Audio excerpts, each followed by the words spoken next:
लोग circle chapter के theorem number 4 पे हैं, जिसको हम लोग सॉल्व करेंगे। थ्योरम नंबर 4 कहता है कि the line drawn through the centre of a circle to bisect a chord perpendicular to the chord. Means एक लाइन जो है सेंटर से ड्रॉ की जा रही है। किस पे ड्रॉ की जा रही है? कॉर्ड पे। दिस वन ये कह रहा है कि a line drawn through the centre of a circle, इस लाइन ड्रॉ है, to bisect the chord is perpendicular to the chord. Means ये कॉर्ड को यदि बाइसेक्ट कर रही है, यानी इसको इसके भाग में बराबर भागों में डिवाइड कर रही है, बांट रही है, तो प्रूव करना है कि ये जो एंगल, जो लाइन है वो परपेंडिकुलर है। फिर से एक बार सुन लीजिए, कह रहा है कि एक सेंटर से एक कोड पे जो लाइन ड्रॉ की जा रही है, ये लाइन जो है कोड को दो भागों में डिवाइड कर रही है, तो प्रूव करना है कि ये परपेंडिकुलर है। मतलब ये एंगल और ये angle, angle OPA and angle OPB equal to 90 degree.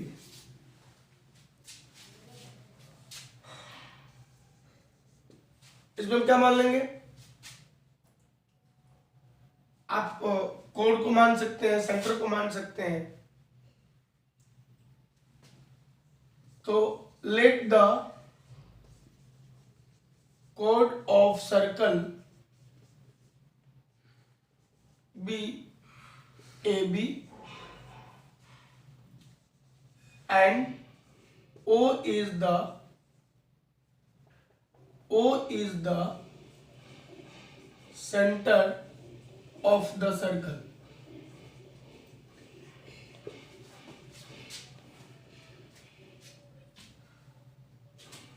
Given that में हम क्या लिख लेंगे?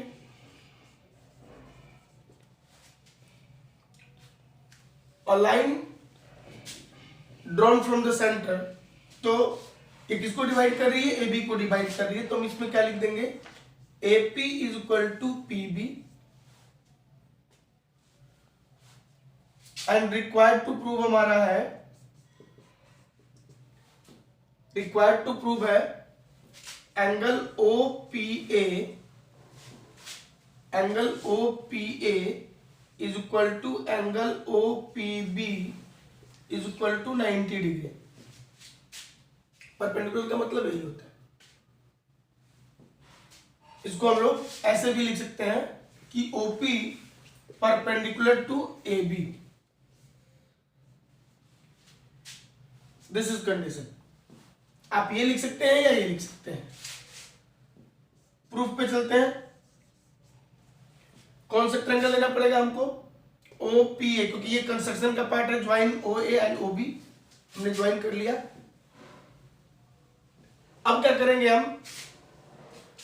इन ट्रायंगल, यहां कंस्ट्रक्शन लिख दीजिएगा, join OA and OB, and OP is the line which is drawn from the center. Triangle OPA and triangle OPB। अब देखिए corresponding parts कौन कौन होंगे? OP is equal to OP common है, OP is equal to OP common है,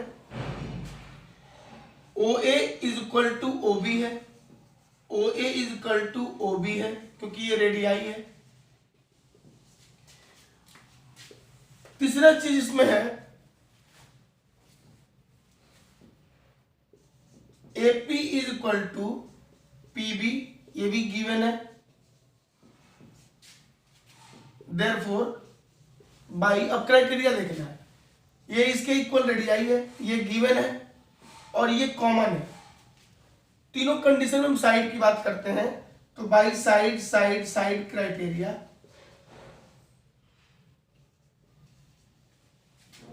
triangle OPA congruence of triangle OPB, therefore so by CPCT angle OPA is equal to angle OPB, hence proved। Theorem को solve करने से पहले यदि आप theorem को समझ लेंगे कि थ्योरम क्या है, कैसे है, क्या इसका मतलब है, तो आपको थ्योरम को प्रूव करने में कोई दिक्कत नहीं होगी। और ध्यान रहे कि सर्कल को जानने से पहले आपको कॉन्ग्रुएंसी ऑफ ट्रायंगल पढ़ना पड़ेगा। कॉन्ग्रुएंसी ऑफ ट्रायंगल के जितने भी क्राइटेरिया है उसको समझना पड़ेगा, अदरवाइज आपको ये टॉपिक समझ में नहीं आता है, नहीं आएगा। बच्चों को सबसे ज्यादा प्रॉब्लम होती है कि वो ट्रायंगल को समझ ही नहीं पाते, और ट्रायंगल को जब समझ नहीं पाते, उसके बेसिक प्रॉपर्टीज को नहीं समझ पाते, तो क्राइटेरिया याद नहीं होता है, और क्राइटेरिया यदि याद नहीं होता है तो इनको दिक्कत होती है। नेक्स्ट थ्योरम है हमारा, जो कंसेप्ट वाइज यदि देखा जाए तो इसमें बहुत सारी चीजें छिपी हुई हैं, जो थ्योरम नंबर 5 है। अक्सर प्रॉब्लम इसमें आती है, बच्चे कंफ्यूज रहते हैं कि क्वेश्चन कह क्या रहा है और इसको हम थ्योरम वाइज कैसे प्रूव कर सकते हैं। इस क्वेश्चन में क्या ऐसा, इससे रिलेटेड कैसे क्वेश्चन आ सकते हैं, इस थ्योरम में क्या क्या पूछा गया। पहली चीज तो ये समझिए कि जो कह रहा है अपने आप में बेमिसाल चीजें कह रहा है कि there is one and only one circle passing through 3 given non collinear point. सबसे बड़ी बात होती है बेटा समझने वाली कि नॉन कोलिनियर पॉइंट्स क्या होता है। नॉन कोलिनियर पॉइंट्स क्या होता है, पहले हम बात करते हैं नॉन कोलिनियर पॉइंट का। नॉन कोलिनियर पॉइंट मतलब असंरेख बिंदुएं, मतलब कि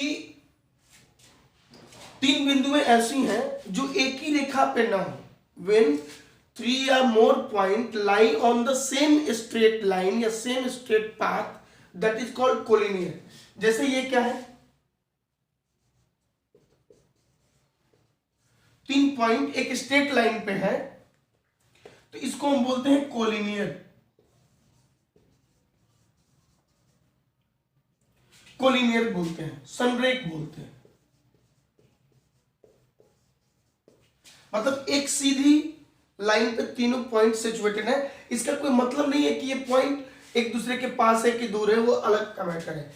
यदि कहीं भी हो, पास पास भी हो, कंडीशन क्या है कि लाइंस कितनी, पॉइंट कितनी होनी चाहिए, 3 और मोर पॉइंट्स होना चाहिए। एक नहीं, 2 नहीं, 3 या 3 से अधिक। यदि पॉइंट्स एक ही स्ट्रेट लाइन पे हो तो उसको हम क्या बोलते हैं, संरेख।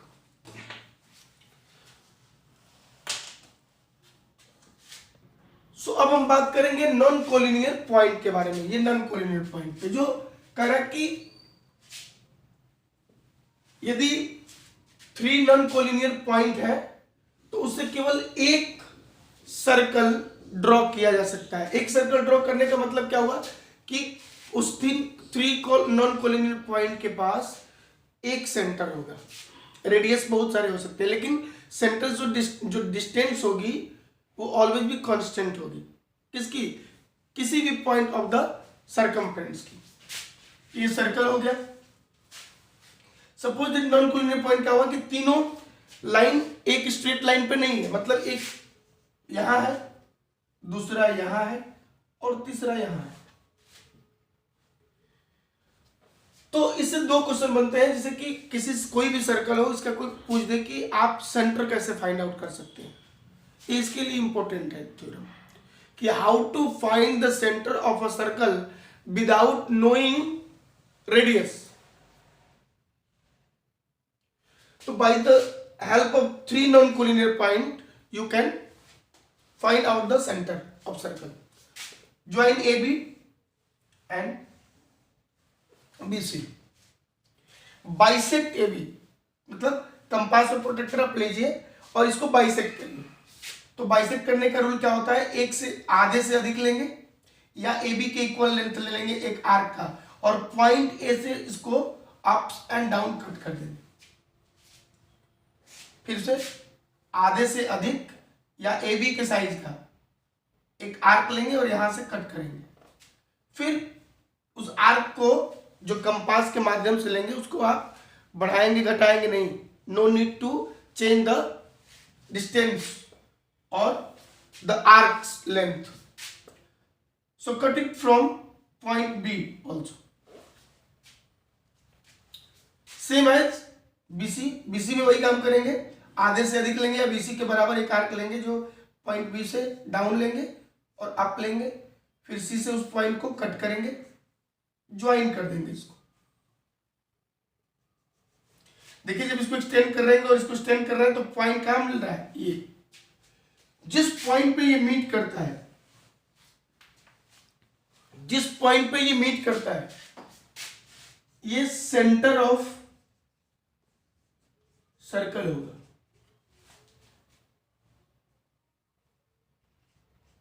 सेंटर ऑफ सर्कल होगा। आप चाहें तो प्रैक्टिकली इसको फाइंड आउट कर सकते हैं। इसको ज्वाइन करिएगा, फिर इसको ज्वाइन करिएगा, फिर इसको ज्वाइन करिएगा, ये एक्यूरेट लेंथ मिलेंगे। यानी OA equal to OB equal to OC मिलेगा। रेडियाई सेम होगा, सेंटर तो किसी सर्कल में एक ही होता है ना, इसीलिए ये कह रहा है कि किसी भी 3 नॉन कोलिनियर पॉइंट से हम केवल एक और एक सिर्फ सर्कल ड्रॉ कर सकते हैं। और इसका एग्जांपल है कि एक सेंटर होगा तो एक ही सर्कल होगा सेम रेडियाई का। यदि रेडियस डिफरेंट करेंगे तो कोसेंट्रिक सर्कल में चला आएगा। नेक्स्ट थ्योरम है थ्योरम नंबर 6। कह रहा है equal chords of a circle are equidistant from the centre. अब ये समझिए कि यदि कोड इक्वल है तो उन दोनों कोड का जो डिस्टेंस है सेंटर से वो भी इक्वल होगा। इसको ऐसे समझने की कोशिश करते हैं।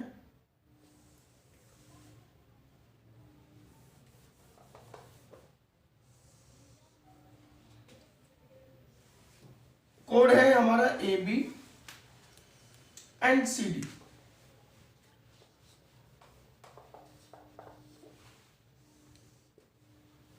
AB and CD, that is O is the center।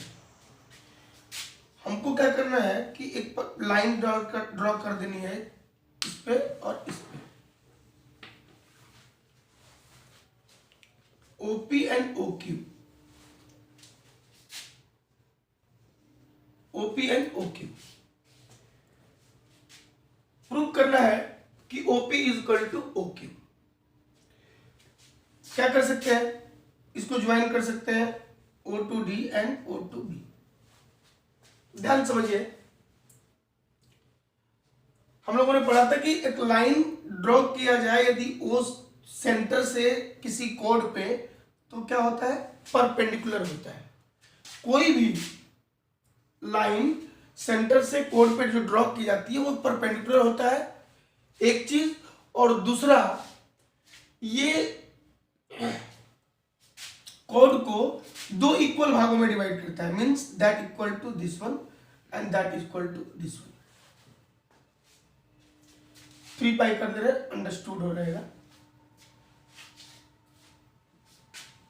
बोलते हैं क्या, let O is the centre of circle and AB, CD AB and CD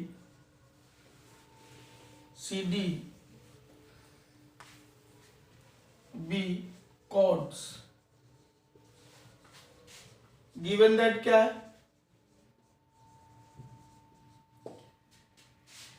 AB is equal to CD, required to prove क्या है, OP is equal to OQ, जो centre से जो length होगा, क्योंकि इक्वी डिस्टेंस है, इक्वी डिस्टेंस का मतलब होता है इक्वल दूरी पे, AB और CD सेंटर से इक्वल दूरी पे स्थित है, इक्वी डिस्टेंस है, इक्वल दूरी पे स्थित है। कंस्ट्रक्शन में आप लिख सकते हैं, रिक्वायर्ड टू प्रूव के बाद कंस्ट्रक्शन में लिख सकते हैं, join draw OP and OQ, draw perpendicular OP and OQ at AB and CD and join OB and OD। Proof पे चलते हैं। Since OP perpendicular to AB such that AP is equal to PB, ये theorem है। Second,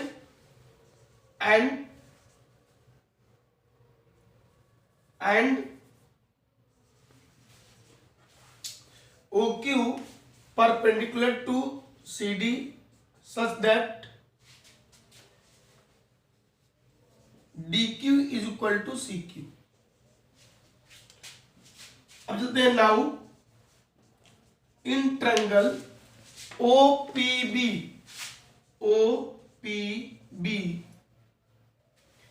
and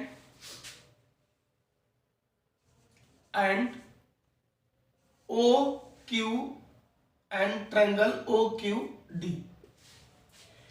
अब क्यों, क्या करना है इसमें, क्योंकि दो ट्रायंगल, इस ट्रायंगल और इस ट्रायंगल को हम कॉन्ग्रुएंट यदि प्रूव कर देते हैं तो फिर बाइसेप्टिसिटी से हो सकता है। बाइसेप्टिसिटी वही जिसको शॉर्ट में याद करने के लिए हमने ट्रिक दिया था, क्या, चाय पियो कप तोड़ो।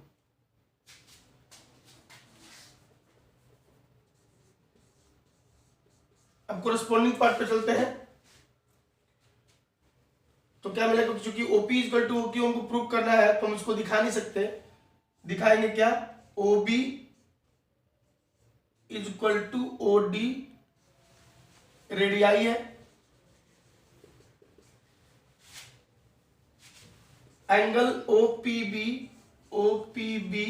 Is equal to angle OQD, each 90 degree है, क्योंकि परपेंडिकुलर है तो 90 डिग्री होगा।